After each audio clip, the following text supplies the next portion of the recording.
World, are you listening? You are in tune to the world famous Know It All podcast with, of course, your usual suspects. You got Tate Boy Fresh. What's good, man? How you doing? What's up, Mod, man? Thanks for joining me, man, in the live chat on the Steeler podcast.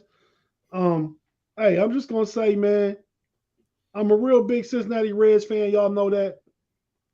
They won today. They lost two in a row to Toronto. But Hunter Green yesterday pitched six and a third inning, gave up one run. The outing before that was seven and a third, and he was had a no hitter that the Reds lost. We had the biggest part of that. So Yeah. he's pitched the last almost 15 innings and given up one run and has two losses under his belt. Mm, mm, mm, mm, mm, Oh, 15 Big innings, G. one run. Big G, hopefully you doing better than Tate, man. Big G, how you doing today, bro? I just got to show Tate, man. I'm gonna do it early. Tate, they Who's trash. trash? The Reds, the Reds is trash. Hey But man, but it's all okay. I It's care okay. about, It's okay. They building, man. They building.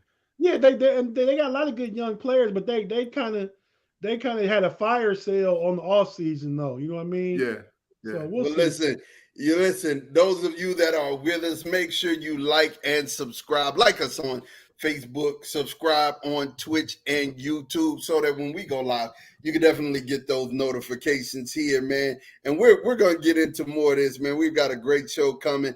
But before we do, let's get into this.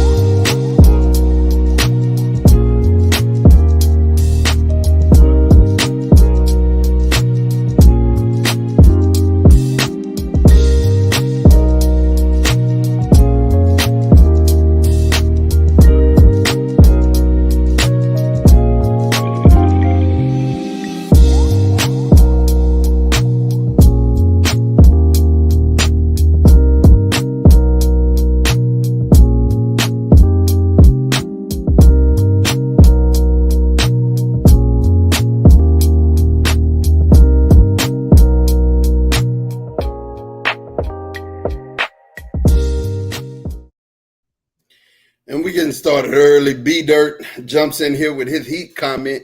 We're definitely going to talk about the NBA playoffs. We're going to get that in as soon as we possibly can. But man, listen, I'm going to tell you, we've got to start this off this way.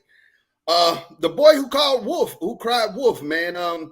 We had Nick Saban this week chiming in, going at Deion, going at the coach from A&M about NIL cheating, saying that these guys are cheating on NIL, and that's how they were able to bring in the great recruits. I have my thoughts about this, but I'm gonna start with G, man. G, how do you feel about what Nick Saban said about Deion and about the coach from A&M as far as recruiting and NIL was concerned? Man, Saban better be glad I ain't got my Bama bias sign ready, because I'd be holding it up in May. And we ain't even close to football season, and the Bama bias would go up on the air, man. It's ridiculous how much Nick Saban is crying wolf. It is ridiculous. Y'all know in 2019, Nick Saban had 7 of the top 40 recruits. Guess what that translated in for Nick Saban? 2 national championship appearances and 1 national championship. So now, because he's like, I ain't no fun when the rabbit got the gun. And now Jimbo got the gun. And he's saying, look, I done recruited 9 of the top 40, and we about to win us a chip, or we going to get us a chip, and you ain't just going to run through the SEC like you always have. But the part that killed me the most about Saban was his shot at prime. He pissed off because Deion Sanders got the number 2 overall player in the 2022 class. Come on, man. You can't always have your way, Nick Saban. And guess what? I'm thinking that college football is about to pass you up. And it almost might be time for you to ride out in the pasture, because now it's fair game for everybody. And everybody, like how some of these other big programs was ducking and putting money underneath the table, now it's all on the table. And Saban is just like everybody else. Ain't nothing special about Nick Saban. Somebody gives a player $200,000, $300,000. Somebody else could come up with that same amount of money. So Nick Saban is crying. He need to take his crying on. And I'm glad, because now we're going to see when it's really fair. And it ain't no fun, Nick Saban, when the rabbits got the gun. Man, I could definitely hear that. And Tate, man, how do you feel about this whole take that Nick Saban had about Jimbo and about Prime, man? How did you feel when you heard this? I agree with Big G, man. Nick Saban he crying, man. He pouting, throwing a temper tantrum because he's not getting his way. He used to getting all the top recruits. The only schools he really had to really deal with was occasionally Georgia, Ohio State, maybe Clemson. Throw LSU in there every now and then. But, now the NIL will open everything up for everybody. And these college, scholar athletes deserve to be paid. The revenue they bring these schools, especially the football teams, the revenue they bring these schools, and they're getting paid for their own NIL, name, image, and likeness.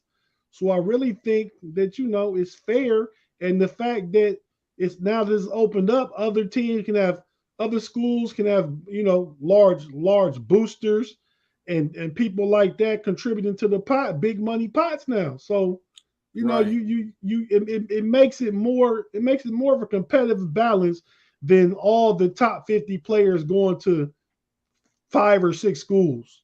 Now, Right. now other schools have, Now other schools have the opportunity to get involved and get some of these, really good players to come for their program. And me and Big G were kind of talking about this earlier, and I was telling Big G, I said, "Hey, man, all Texas has to do is go to Red McCombs. All Oklahoma State has to go is to Boone Pickens, and they can create some things, you know what I'm saying, and put some NIL money on the table. And get this is what B-Dirt said. He said Texas and Texas A&M got oil money. That's going to be interesting. Yeah, B-Dirt, you took the words right out of my mouth, man. Texas, it's a tie for Texas and Texas A&M as far as money, the richest college football programs. I'm going to give you some numbers. $147 million is taken in by the Texas program and the Texas A&M program. It's a tie on both of them, right? And then next you have Michigan. University of Michigan is next with $139 million. Next would be at Oklahoma with 134. The next would be Ohio State with 132. Oklahoma with 129. Georgia at 125 and Notre Dame at 120. What I expected, these are historical programs, you know what I'm saying? And they got that money when it comes to the alumni who actually support that program, right? So now you could say, hey, look, I need Red McCombs. I got all these car lots. I can say, hey, I want you to sponsor one of them. Bam, 50,000, 100,000, 200,000, and I could just throw it at you, and it'd be what it is. You know what I'm saying? The boy Addison went from Pitt to USC. He got some $3 million deal, or the accumulation of all his deals. This joker got $3 million. Correct. Yeah. Hey, and me and Ma was talking about this too. You got dudes like Bijan Robinson driving around, and what's he driving, Ma? Lamborghini. Right. Travion Henderson is driving a Maybach down in Columbus, Ohio. He got a Maybach and he's driving it, and it's his car, and you ain't got to hide it no more. So Saban with all that, don't nobody want to go, listen, man, nobody want to go play in country Alabama, man. Don't nobody want to go play like that. Hey, man, I like Tuscaloosa, man. Nobody want to go play in Tuscaloosa, man. Here's the thing that I have to say this. Go ahead. I have to say this. Here's the deal. For you to put Prime's name in your mouth is just all the way out of pocket. And if you heard what he said on the Pivot podcast, Prime said, definitely this was a cry for Nick Saban. Nick Saban was crying to the boosters, hey, we losing. I need you to come on. And he said that they were casualties of that conversation, right? And I get it, but then for you to accuse Prime of giving this kid $1 million, and then the kid came on Twitter and was like, man, I ain't got $1 million. My mama still live in a 3-bedroom house with 5 people in it. You know what I'm saying? Right. He just saying, Right. look, man, I ain't got $1 million. What made me go to a HBCU is I went to a homecoming. And I'm going to tell you, that's going to start happening more. When you see Prime updated, they raised some money and they upgraded those facilities. Right. And you bring kids in. I just got a quick little story. Quick story. This really happened. I'm in high school. I wanted to go to Florida A&M really, really bad. I had family members who went there. They were telling me about the culture and everything, right? And the reason why I wanted to go to Florida A&M so bad is I went down to a college party to Prairie View A&M with a couple of my friends, Michael Scott and Shannon Anderson, a couple of my friends that actually went to Prairie View, right? I went to a Prairie View party, blew my mind because you got an opportunity to see everybody up in there who look like you, and the festivities and everything was like on 10. So your sensory propulsion at that age, as a young kid, I'm 17 years old. I'm like, man, I gotta be a part of it. Yeah. So you take a 17-year-old kid from urban society and you show him 60,000 people looking like him up in that party, and there's no pressure, no problem. The band is jamming, the girls are dancing, the people in the stands are having a party. You don't think a kid gonna want to be a part of that? Right. And right. Prime is the coach. Hey man, I agree with you 100%. I've been to a few Central State homecomings and Howard University. So, I haven't been to Florida A&M or Prairie View, but I know exactly what you're talking about from my experiences at different HBCUs. Yeah. Hey, check this out. I would have went, I'm being honest. If I could have do it all over again, I would have listened to my Uncle Alvin and brought my behind to Hampton University right out of high school, because he had a way for me. My uncle was a freaking coach on the team, on the basketball team, as an assistant. I had a way made. My family was right there. And my stupid behind, thinking I could go D1 and all whatever else, went out to Iowa to a JUCO. I should have took my behind to Hampton. That's what I should have done. So now here's these kids with an opportunity to go do something like that. So I commend them, man. I commend them. B-Dirt said, Alabama got mosquitoes you can ride. Ain't nobody want to be there. That's right. B-Dirt is right. Anybody who wants to go to Tuscaloosa? When you got Austin, Los Angeles, California, Gainesville, Florida, Athens, Georgia, which is right up the street from Atlanta. You know what I'm saying? Who wants to go play out in the middle of nowhere? Man, Saban is getting ready to retire. My roommate, Big Blue, he said the chance to go pro is better at Alabama. I'm gonna tell you right now. That's for right now.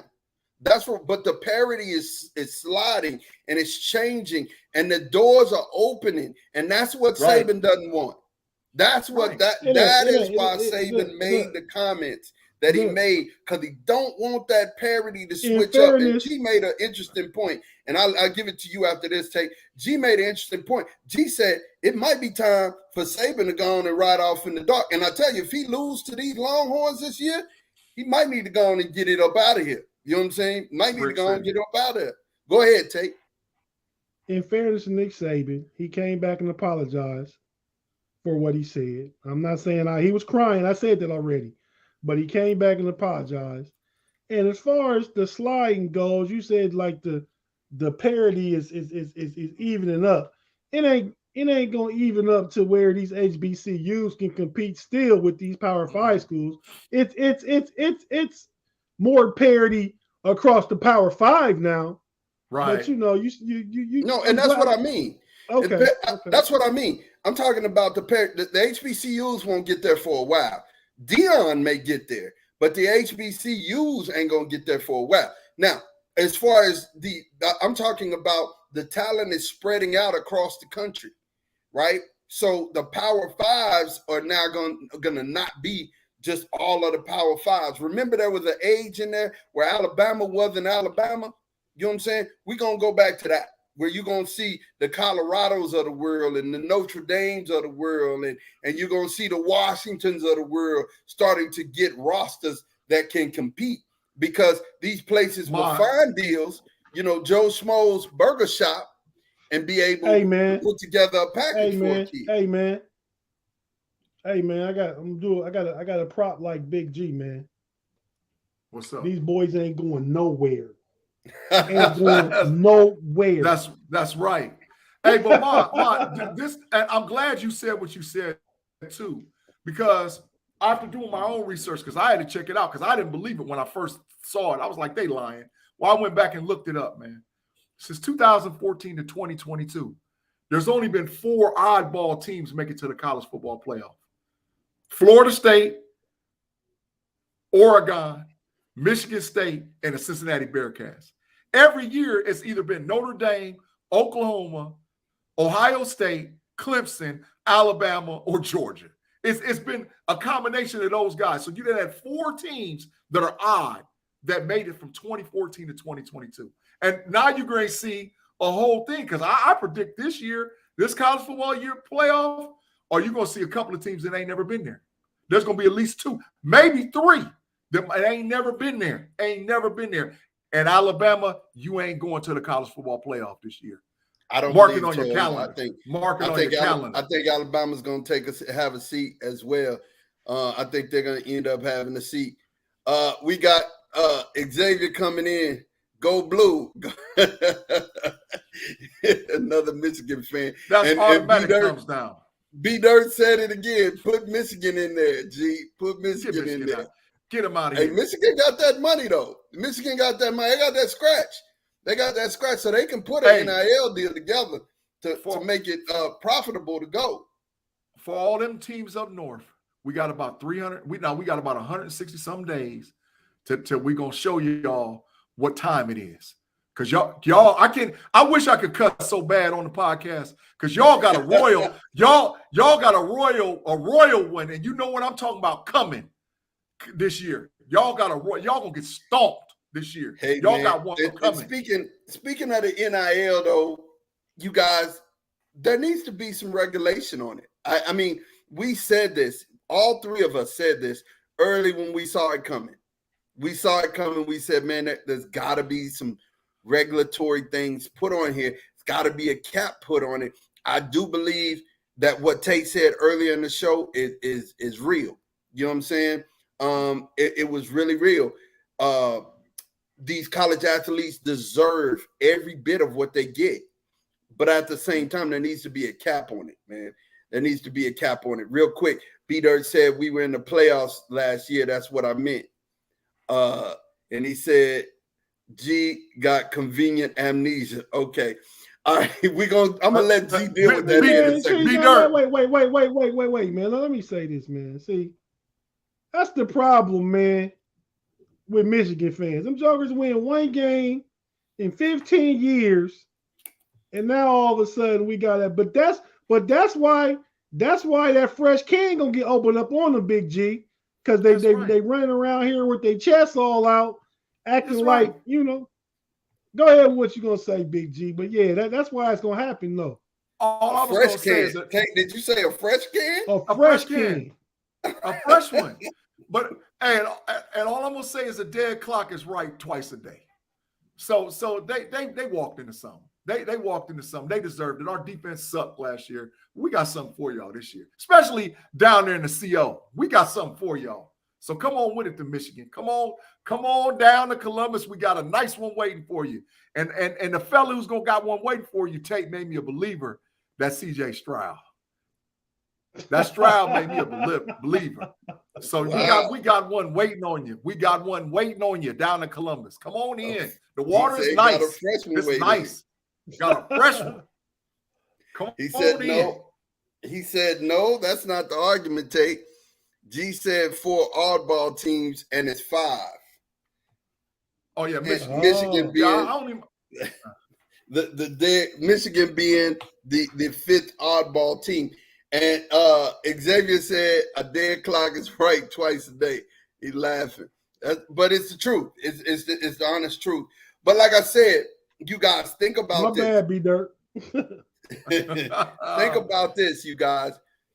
If we don't put a cap on this NIL, it's gonna get worse. And when you got players making more than the coaches, how do the players even stay hungry? You know what I mean? So there has to be some type of cap placed on side of this NIL thing. What do you think about that, Tate? Tell me, what are your thoughts about putting a cap on this NIL? I mean, it has to be regulated, man.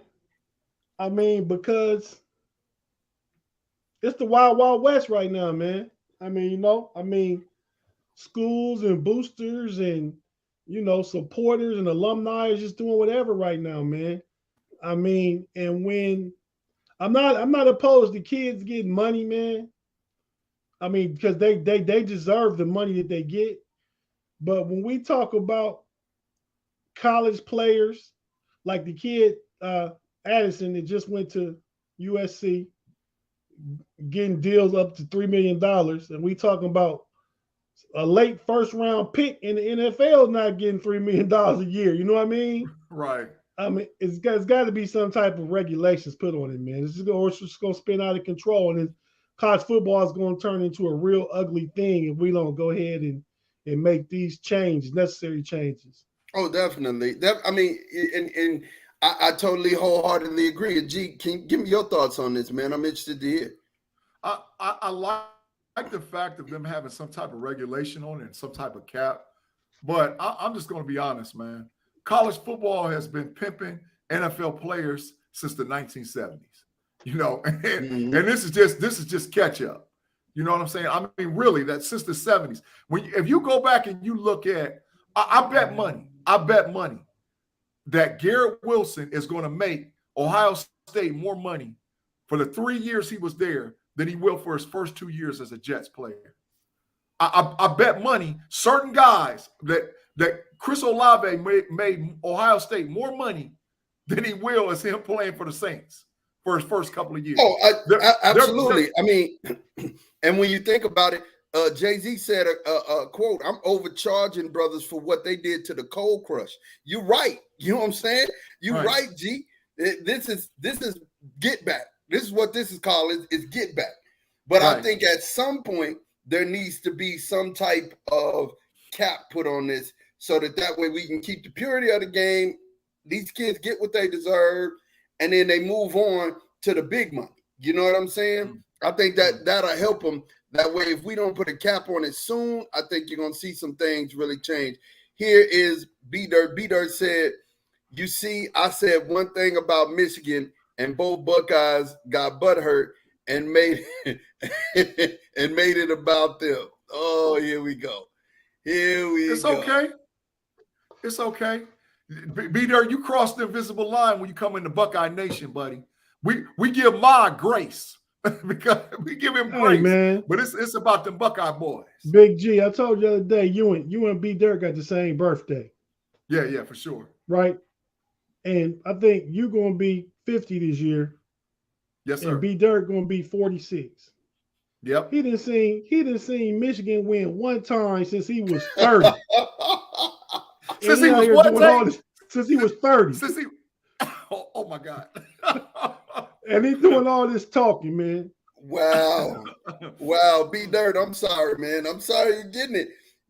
Hey, listen, you kind of walked into it. You know how when you walk into a spider web and it hits you in the face and you doing that, you kind of walked into that one. You kind of walked into that one. Xavier saw Michigan win for the first time probably in his life. Like Xavier in his 20s. Xavier in his 20s, he probably Nephew's in his 20s. For the first time, seen Michigan win for the first time ever. He still saw him win more than once. But he can't remember. He can't remember. He might. Okay, yeah, that's fair. That's fair. Yeah, he can't remember.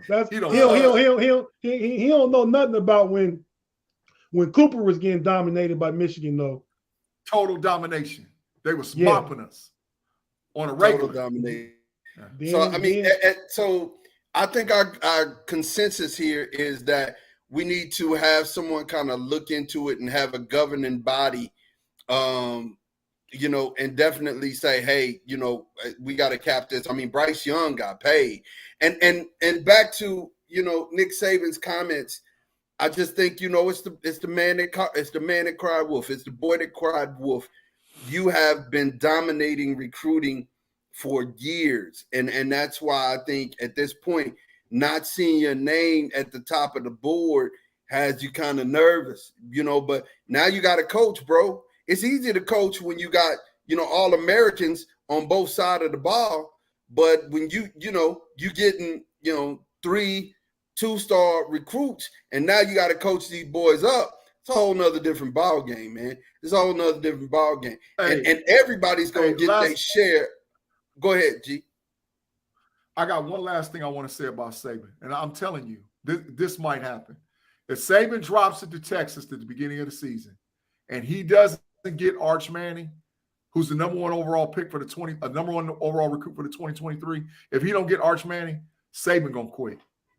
He's a front runner. He's gonna quit, man.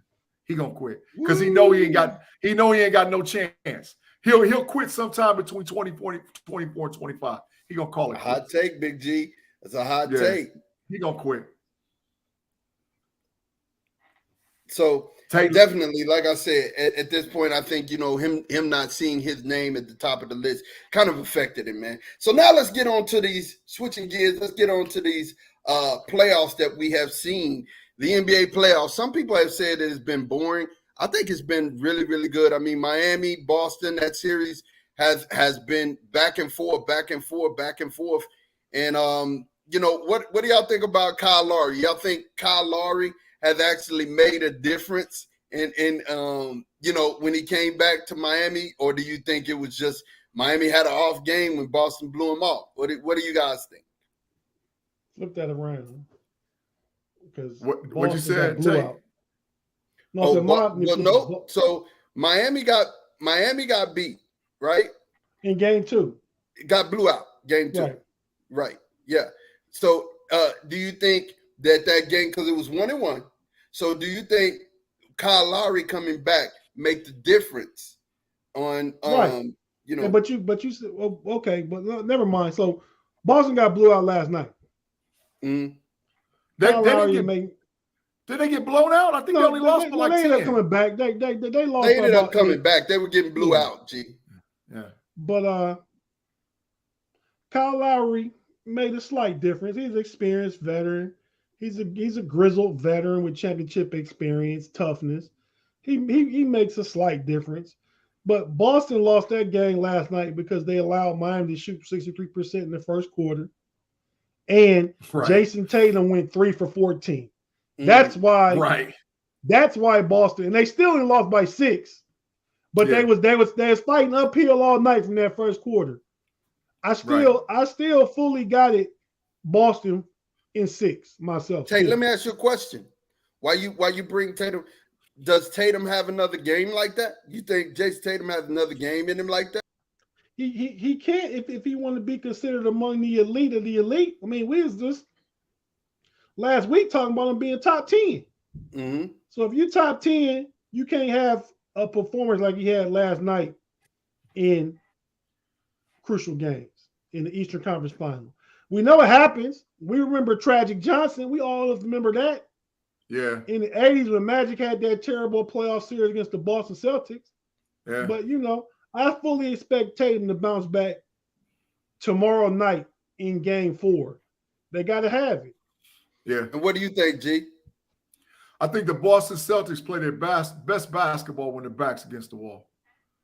I think without a shadow of a doubt, they play their best. And I think they got to get the win tomorrow night. And like Tate said, Tatum ain't laying no egg. Not tomorrow night. Tatum's going to come out there and bust their grill.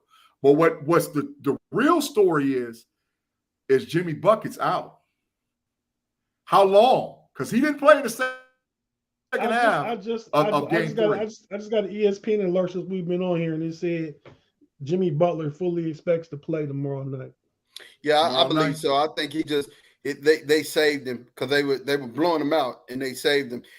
Xavier said 100% agree with you, Tate.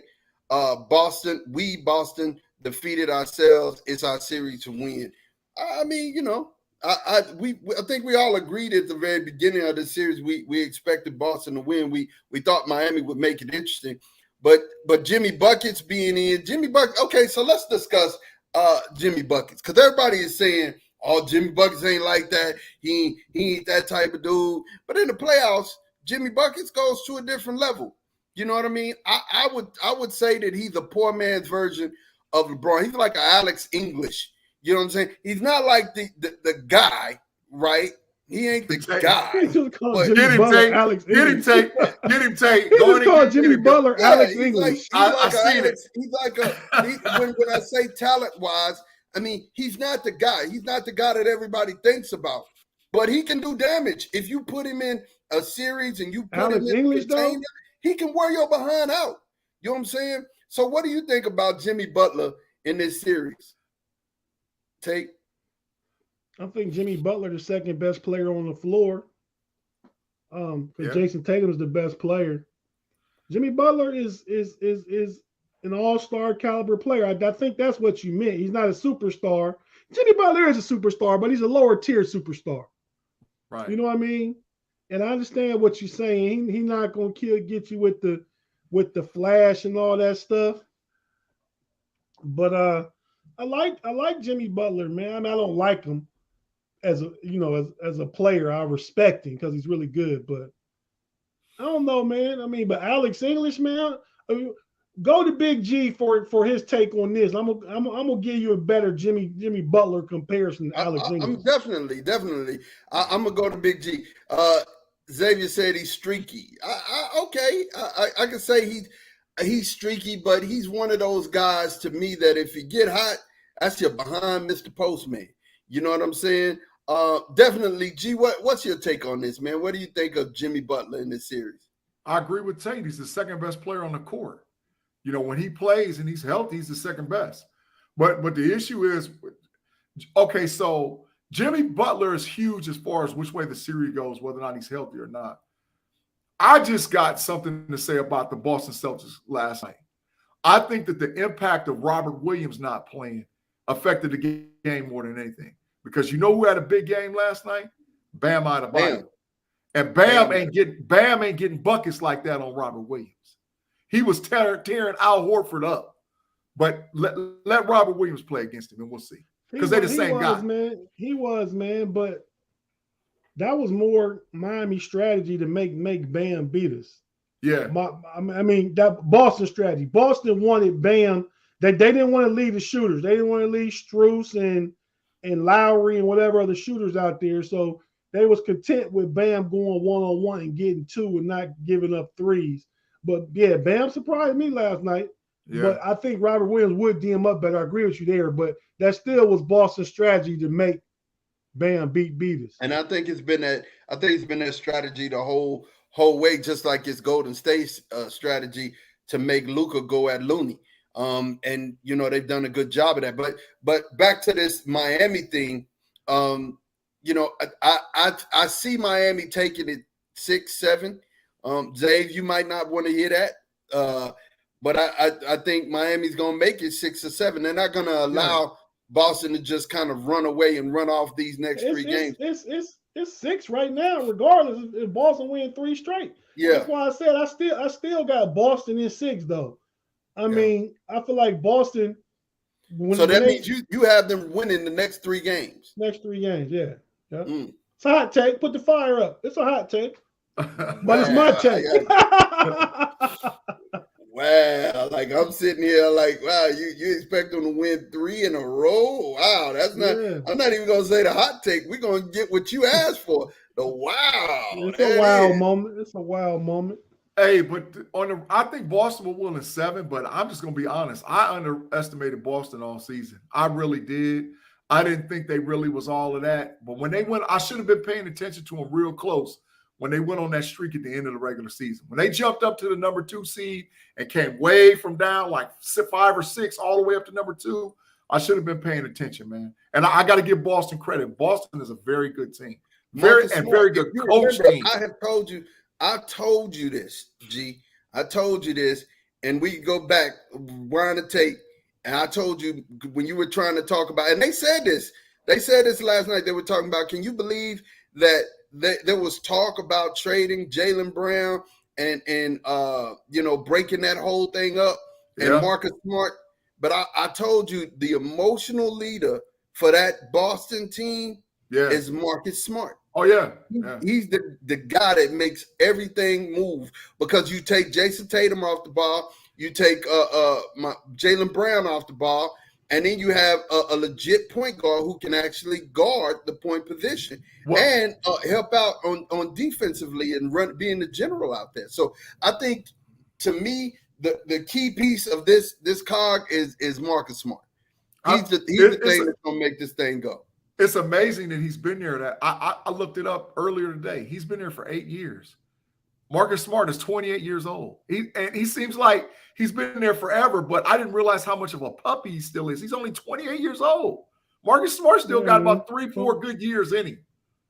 I agree. I agree with everything Ma said regarding Marcus Smart, but to me, the key thing is, and he's a defensive player of the year, but what he brings on defense. I mean, he's like 6'3", 6'4", and he one of them. I'll give it to him, one of them Texas strong boys, Ma. You know what I mean? And he can switch 1 through 4. He down in the paint guarding Adebayo, making it hard on the block for Adebayo. Yeah. So I mean, so that switchability, when you got him in with Grant Williams in, and you got Al Horford who's switchable, and you know what Jaylen Brown and Tatum capable of, with the length, and Boston can switch 1 through 5, and they gonna put a good game together. Udoka is a really good coach. Hey Udoka, I'm kind of digging your wife. I watched Boys in the Hood earlier today, man, and Nia Long back in '91. Brandy across the street from Trey and Doughboy them. Hey man, look out, man! You talking about old girl from Friday, man? Look out, man! Look out! Who on Friday? Nia Long was on Friday. Yeah, she was on Friday. Yeah, the very first one. Yeah. She was Craig girl. That's right. Right. Yeah, definitely. Hey man, look out, man! Udoka, man, I ain't got nothing to do with this kind of stuff, man. They ain't got nothing to do with me, man. I'm innocent. I just said I'm kind of as a compliment. I ain't saying I'm gonna try and holler at her. I don't want to pull her from you, Udoka. Oh man, listen. So now we're talking about the Maverick series, you guys. This one's been really hard for me to watch, right? And I'm gonna tell you why it's been hard for me to watch. Because do I think that I'm gonna be real with you. I think Golden State is harder for the Mavs to handle because there's a lot of the same style there, but they play faster, right? They'll hit you with a 3 and then want to run to get back, get another 3, then run to get back another 3. So you done got 3 3-pointers in your eye in a minute and 20 seconds. It just doesn't happen that fast, right? And Dallas is a team that can shoot and got shooters all over. The thing I think that I've seen a poor job of, especially this last game, the last game was poorly officiated. It was poorly officiated. Hold on. G, it was poorly officiated. I think it was poorly officiated it slanted towards Dallas in the first half. And then in the second half of the game, it slanted towards Golden State. Does it make it all balance out? No. I got the feeling of 2006, Dwayne Wade year against the Mavericks, where it was just like mythical calls. I seen Spencer Dinwiddie just go up, and he went up, his elbow grazed the lip of Otto Porter, and they called a foul. I'm like, what is going on here? Like, for real, honestly. Do I think Golden State's the better team? I absolutely do. At this point, I always thought coming into the playoffs, and I said this, I felt like Dallas was 2 players away. I felt like they were 2 players away. I'm happy that they're here. I just want to see them play basketball. That's my whole thing. I want the referees to be invisible like they are in this Boston-Miami series. They're invisible. The refs are not invisible in this Golden State-Dallas series. That's my take on it. Dallas, like that first game, I knew they weren't going to shoot 11 of 48 again from the threes, and they totally turned it around that next game. Are they still going to keep – I think they're going to get hotter as they, tonight playing in Dallas, I think they're going to get hotter, right? But it's up to the officiating at this point, man. I just think it was poor officiating. What do you think, Tate? Man, I think Dallas gave game 2 away. Them boys was up 19 points, man. And they shifted the way they were playing, what got them the lead. They stopped playing that way, man. They was letting Luka isolate on the on-ball defender, whoever that was on him, and not bringing the loony pick and roll to him. But then they decided to go back to that in like the third and fourth quarter. Yes, sir. What wasn't working in game 1, they started trying to get Looney involved in the pick and roll. Then Luka jacking up threes or trying to go to the hole and shoot over Looney. That's not the thing. The thing is to go ahead and deal with Wiggins or go ahead and, switch off, put Steph in the pick and roll, drive the ball, make somebody come help because he got a little smaller guy on him, and he kick it out to the shooters. That's what was working early. It was. Dallas went away from that for whatever reason. Not sure why, but they went away from that.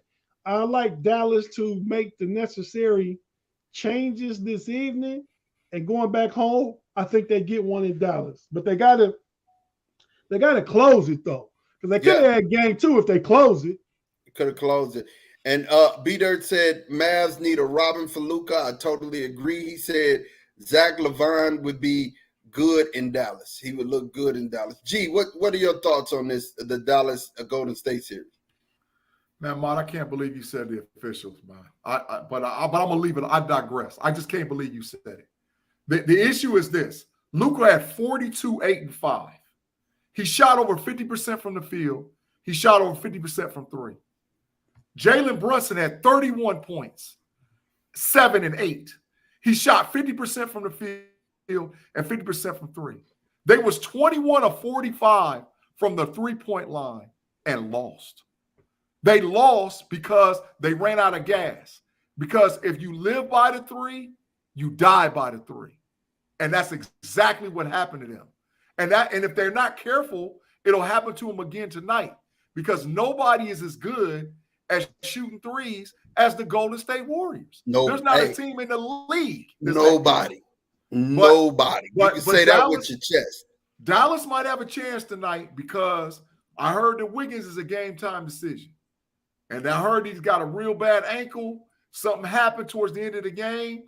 Wiggins has just been playing his heart out for the Golden State Warriors. And I think it's the X factor of why they've been able to win both of those games. But Sean, let me ask you a question. Let me ask you a question. When you say you can't believe I said the refs, should Draymond Green had a tech already? When the man shot the ball and he came up and the guy was on top of him, Lee was on top of him, right? And Lee kind of spun and they were looking to see if it was a foul. Draymond is in the middle of the Dallas Maverick bench trying to start something. Should he or should he have not got another tech? Well, the issue is the Dallas Mavericks. No, answer the question. No, I'm saying should that have not been a tech? No, because the Mavericks should have got a tech. That's why the Mavericks got fined. That's why the Mavericks got fined $100,000. So you mean to tell me Draymond can get in there, mix it up, cuss the refs out, cuss everybody on the Mavs bench out. I'm not saying that. And walk away. I'm not saying that. What I'm saying is the Dallas Mavericks got fined $100,000 today for the bench interference. The Dallas Mavericks need to sit out on the bench when the game's going on. Because guess what? If their players wouldn't have been standing up, Draymond wouldn't have went and got over there. Draymond would have went and got No, he wouldn't have.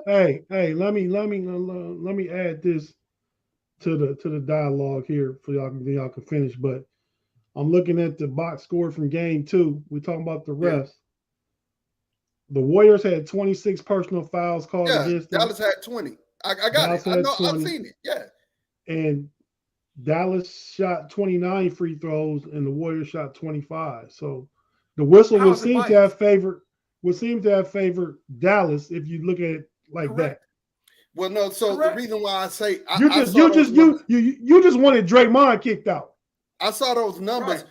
It's not just the amount of whistles. It's when that whistle's blown, bro. That whistle's blown, you can change the whole narrative of a game. But and should I? No. Here's my thing. I like Draymond.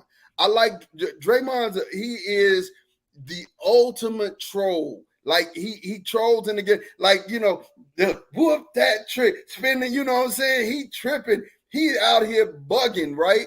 But that's his role, though. He plays his role. He does that. He's the old school what you would call old school enforcer.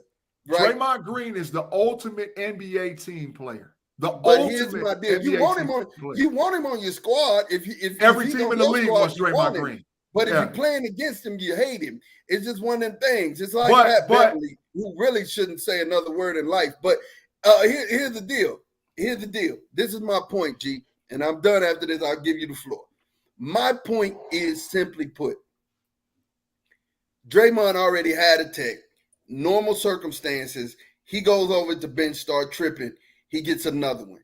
He understands what's happening here. To me, he understands. He knows he's not going to get kicked out this game. He knows he's not. He knows he's not going to get kicked out of the game. That's why he's cussing the refs. That's why he's doing whatever.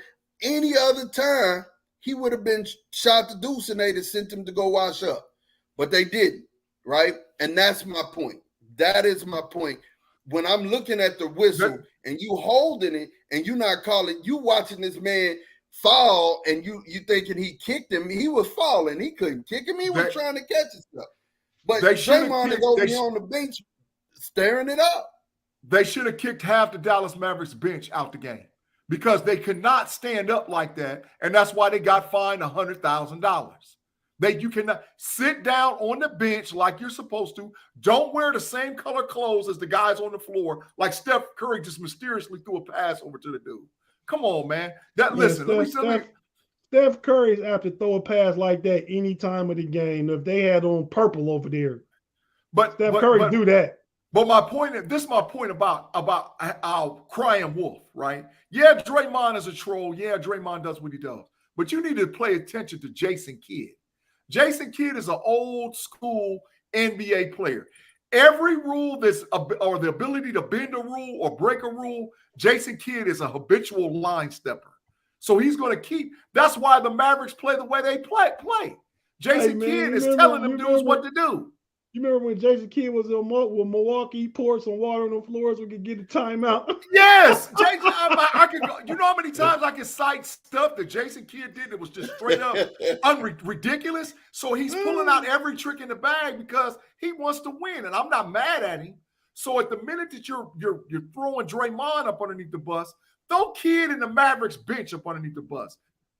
Because it's the same difference. Draymond Green didn't get no fine for no $100,000. Hey, I ain't gonna blame them. They Boston bitch stand up over there too. Have you seen the other night when Smart crossed over the dude Strus and he fell?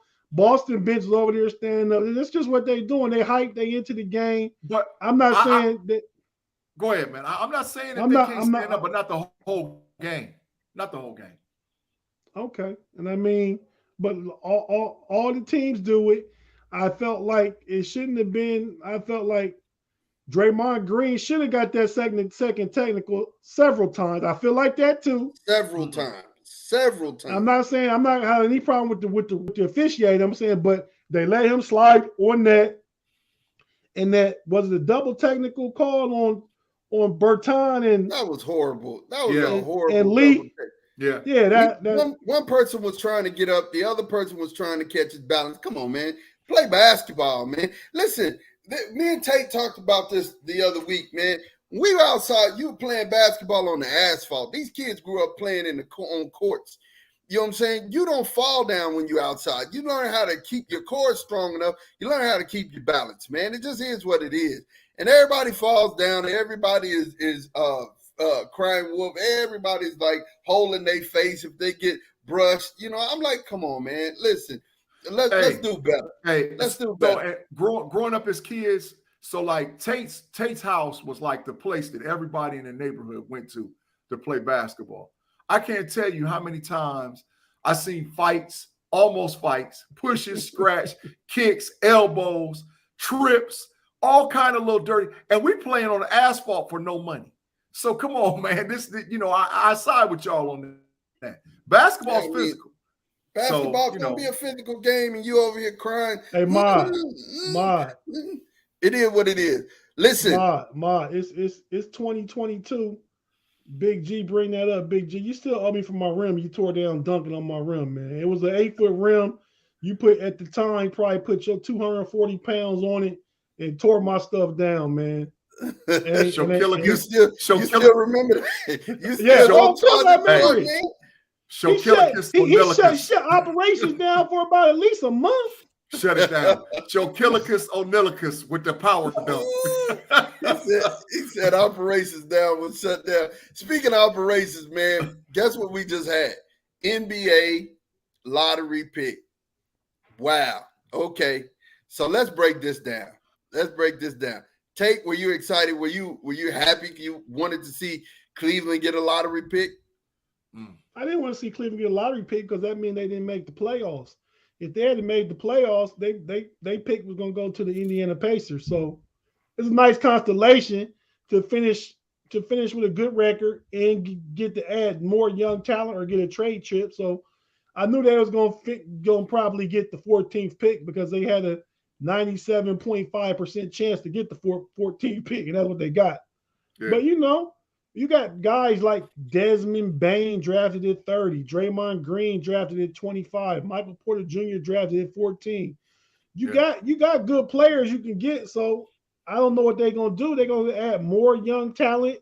And if it was me, speaking strictly from Cleveland's perspective, I would add somebody, and if they don't play right away, they can sit and get better.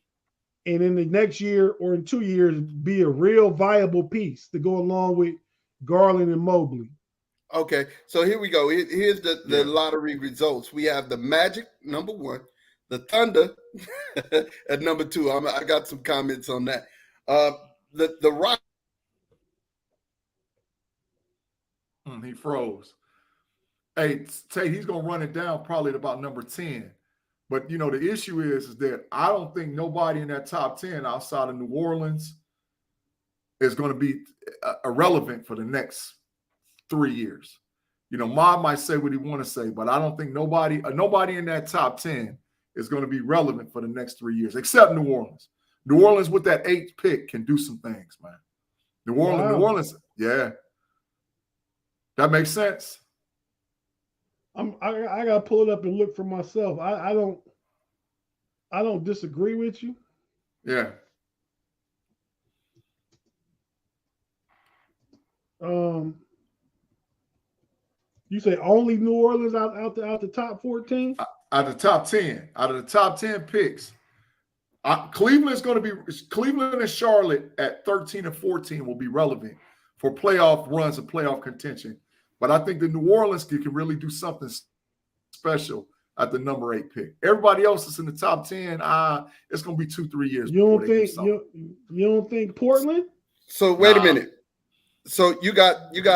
Did we finish going through the Spurs, the Wizards? You froze up at Houston Rockets. That's last we heard. So all right. So here's my question: top 5, who benefits themselves? Who gets better? I got to say one thing. The Thunder have had how many first-round picks, how many lottery picks in the last couple of years? How many have they had, you guys? A lot. More than 6. More than 6 over the last 5 years. The whole draft. The Thunder could get the whole draft and still be sorry. So let's move. Let's keep them out. But out of the first 5, who you think is going to help themselves the most? Go ahead, man. It's got to be Detroit. Oh. See, go ahead. I mean, help themselves the most don't mean make the playoffs. Right. It means just, you got Cade Cunningham there. You still got Jeremy Grant. They could trade. They had a couple all rookie performers from 2 years ago now. I like Detroit's a young and up and coming team. I like Cade Cunningham. I don't know who they get right there at 5, but it's going to be a good piece.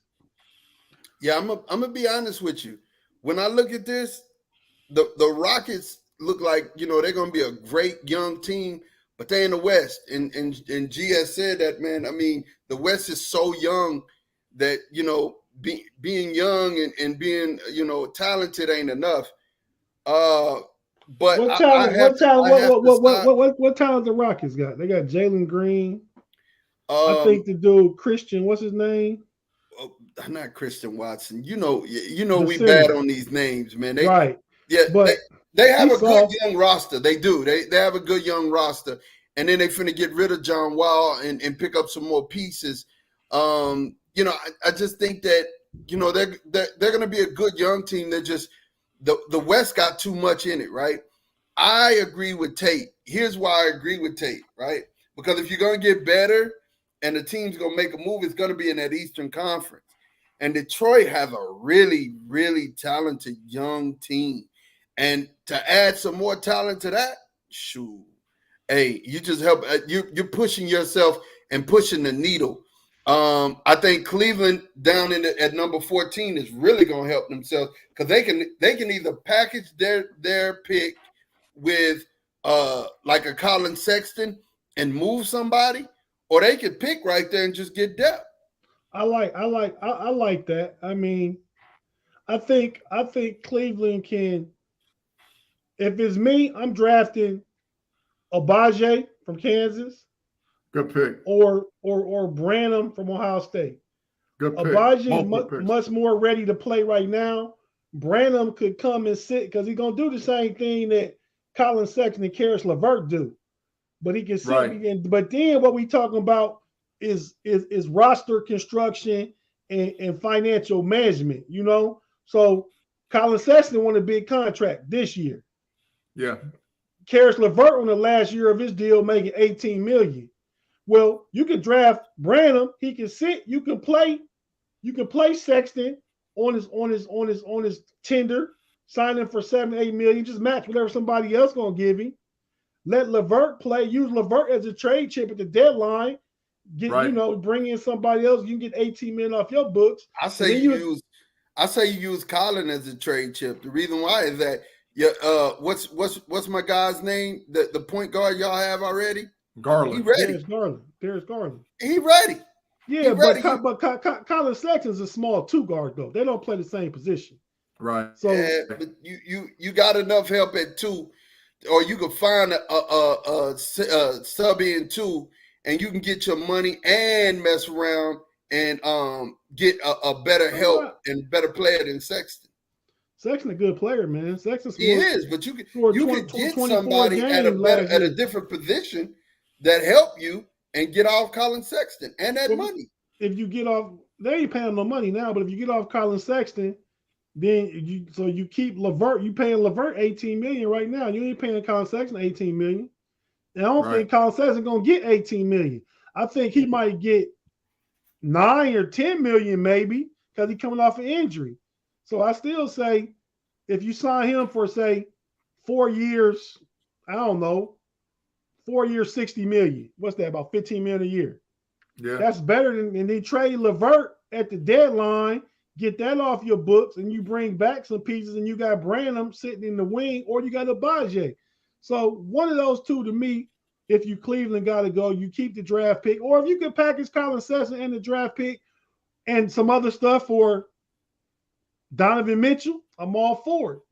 Donovan Mitchell will be a good pickup. It'd be a good pickup. If they could get off 14 Sexton, they get off number 14 pick and Sexton for Mitchell. Oh my God, yes, that'd be a great pickup. So you mentioned the Pelicans. Yeah, I think that's interesting to look at. Talk to me about that. I know you done did your homework. Talk to me about the Pelicans. I think that the Pelicans, man, stand a chance to really make a run or a push with the A player and a healthy Zion if Zion gets healthy. I know I've been on him forever, about his conditioning and all whatever else. But I say young team in the West, me and Tate talked about this off camera, man. You got the New Orleans Pelicans, the Memphis Grizzlies, and the Minnesota Timberwolves. All three of them boys is coming. Like Memphis is there. But Minnesota and New Orleans is coming. And I think New Orleans can pick up a huge piece at number 8. The Adebayo kid that Tate said that fall to Cleveland at 14, man, New Orleans can pick him at 8. Because what they need is another swing defender. That's really what they need. They need another shooter that's a swing defender. So, what about the kid from Purdue? Nah. Man, Nah, Jay he'll be- Ivey a beast. He going top 5. Yeah, that's why I said he won't be there. That's what I mean by nah. He from He ain't gonna be Purdue. there. Nice. Hey, He is the kid, nice. hey, but this was the other team I was going to tell you. Y'all might say that's a hot take or whatever. But if that kid for Purdue goes to Sacramento with Fox, with Sabonis, and now with Mike Brown as the head coach, man, they're in the West. They're going to fight, but they got a young nucleus, man. That's First of all, Mike West, you just said it. You just said the thing that's going to hurt them. Mike Brown. Mike Brown as the coach is going to hurt them. Mike compared Brown to what they got now, it's trash. Mike Brown is a good coach. He ain't no beast mode coach, but he's a good coach. We could go coach better than Mike Brown. Honestly, get up out of here, man. Get up out of here, trash. Get up out of here, man. Get up out of here, man. Come on, man. Hey, come on, man. I could coach better than Mike Brown right now today. Oh, yeah, absolutely. My God. Big G, do you know you if he didn't have LeBron James, man, in Cleveland, when he came back without LeBron, you see how trash they was? Horrible. Mike Brown is not a bad coach, man. He's not a bad coach, man. He's a bad coach at all. Okay, we'll see. Hey, I'm looking at a mock draft. They got the kid Jay Ivey going to Detroit at 5.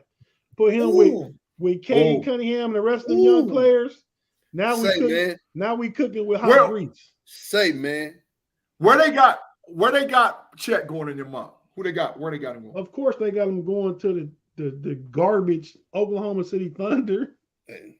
Another project to get out there with Giddey and whoever else they got out there and waste all. Well, you know, Gilgeous Alexander's good. Xavier's out there. Yeah. Xavier Simpson's out there. You know what I'm saying? So, you know, I'm rooting for the best, but Oklahoma City, hey man, listen, they can get the whole draft and still be sorry. Last thing I'm gonna say about the draft, man, is that kid from Auburn. I sat down and watched some tape on him. This might be a hot take, but man, he reminds me of Kevin Durant, man. He reminds me a lot of Kevin Durant. That's a comp. And I'm like, man, 6'10", it can shoot and handle the ball for real. This mock draft looking at got the boy Johnny Davis from Wisconsin going to the Pelicans, Big G. That's a good pick. That's a good pick. Oh, that's a great three. He's a 3-and-D. He's a 3-and-D-er. Yeah. They got Abaje going 10 to the Wizards. And the last pick of the mock draft in the lottery, they got my boy Branham going to Ohio State. Going to Cleveland. That's a great pick. That's a great pick for the Buckeyes, man. For the Cavs, that's a great pick. That ain't he ain't no scrub. And any other year, he'd be a top 10 pick. Hey, he's not a scrub. I read an article today about just another kid from Akron coming to the Cleveland Cavaliers. Yeah, because he's from Columbus, but he went to play high school ball at St. Vincent, St. Mary's. Yeah. And got to the state championship, got Mr. Basketball. Yeah, I seen him play in high school. He was real good, man. Real good in high school. Yeah, really good. Yeah, I think they beat Bronny in them one game. Bronny and them came to play, or they met somewhere. Yeah, they played in a classic out in either Kansas or Texas. They played in an 8-man classic thing, and they popped Sierra Canyon or whatever that school is. They popped them. Yeah, man. I just Dyson Daniels. Like him. Yeah, that's who they say that Cleveland is looking at on this other mock draft that I'm looking at, Dyson Daniels. So yeah, he from Australia. He played with Giddey. He like Josh Giddey, really. 6'8", played a point, kind of thin frame. Yeah. Got good court awareness, good court vision. Yeah. Yeah. And so that's another reason to get off Colin Sexton. It's another reason. I wouldn't mind that. I wouldn't mind getting off Colin Sexton, depending on what you're getting though. But see, if I'm getting rid of Colin Sexton, I got to get another bucket getter. That dude Dyson Daniels ain't a bucket getter. He's more of a facilitator point guard. Right. Yeah. Colin Sexton's a bucket getter. He's a bucket. B Dirt said the only thing going for Oklahoma City is the cost of living. Yeah, because tornadoes is coming through there. Nobody want to live there. They got to rebuild their house every 2 years they rebuilding the house because of a tornado that knocked it down. This mock I'm looking at, Mark, actually got Dyson Daniels going with the Houston to 17, the Houston Rockets' second pick. Ooh. Hey, man. And then they get Pablo Ranchero or whatever his name is. Pablo Ranchero. Pablo. like it's some Taco Bell sauce. Hey, Pablo Ranchero. Pablo, Pablo, hey, listen, Pablo, dog, he just don't play defense. He a dog. It's Banchero. He said Ranchero. Pablo Ranchero. You know what I'm saying? They get him. So, you know what I'm saying? I think, no, honestly, Houston, they just, but it's too much, man. That Wild Wild West is for real. That Wild Wild West. Hey, man, it's time for parting shots, man. What we got? What's our parting shots tonight? Tate, hit me with it. I'll let you start us off, bro. Man, I just really want to give a shout out, man, to the victims and the victims' families and just the community of Buffalo, man. I mean, this terrible shooting happened last week, man. Stuff happened way too much, man. I mean, and you know, I mean, my prayers and thoughts go out to the family. As a black man in today's society, man, I'm tired of the disparity between. I mean, this guy got killed 10 people and was apprehended and taken alive, just like the shooter at the Charlotte church at the Charleston, South Carolina church, just like the kid at the movie theater out there in Aurora, Colorado, just like the shooter Jared Loffinger in Arizona. I mean, and we got so many young black men and black women too. Don't forget about Sandra, what's her name down there in Texas, Mom?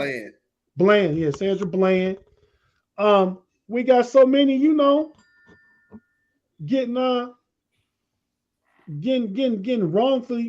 wrongfully killed unarmed, but then we see all these shooters and mass killers getting taken alive. The kid in Wisconsin, and what was his name? I just said his name the other day. The kid that got off. Yeah. They killed 2 people with the rifle going down to Wisconsin to go be part of whatever he's a part of from Illinois. I mean, so I'm just tired of seeing that happen, man. But first and foremost, my thoughts and prayers go out to the community of Buffalo and all those families with their lost loved ones. Yeah. Definitely hearts go out to them. Big G, your parting shot. Great take. For real, great take. Yeah. My parting shots is to Jalen Thomas, Lima Senior graduate, Ball State University, first team All-MAC, was an undrafted free agent and signed a contract yesterday with the New Orleans Saints. He will play in the NFL, and that's a huge thing. But my second thing that I wanted to just point out was Tiger Woods, man. You know, he pulled out yesterday. He was so many strokes behind off the leaderboard. And, you know, we're for those that got the criticism for Tiger Woods and who he is and what he was, you got to understand that you might not ever see a Tiger Woods ever come along again in your lifetime. Special. Tiger Woods is a very special athlete and golf player. So we you know, I was always taught you give people their flowers while they're alive, because when he's gone from us, you know, we'll be like, man, Tiger Woods, you know. But Tiger Woods, really, man, regardless if he pulled out yesterday or not, Tiger Woods is a special guy. And, you know, I hated to see it, but I wish all the well for Tiger Woods and his recovery. Man, I mean, you know, I hate to say it like this. Because it's a comical spin on what you just said. But Tiger Woods was a Happy Gilmore of golf, man. Yeah. He brought people to golf who had never, ever been on golf like that. You know what I'm saying? He was a Michael Jordan, Michael Jackson of golf. Like he revitalized the game of golf. People started watching it. People started playing it because of Tiger Woods, man. And it, you know, great parting shot. And definitely Tate, man, great parting shot as well. We just enjoyed having you guys with us. Definitely every week being able to talk sports and culture with you guys, man. And we appreciate everybody who was here. Make sure that you like and subscribe. Leave us something in the comments, man. You got some questions? Make sure you put them in the comments. We're here. We're going to answer them. Of course, we know it all. That's what we do. And for myself, for Big G, and for Tate, we out of here. Peace.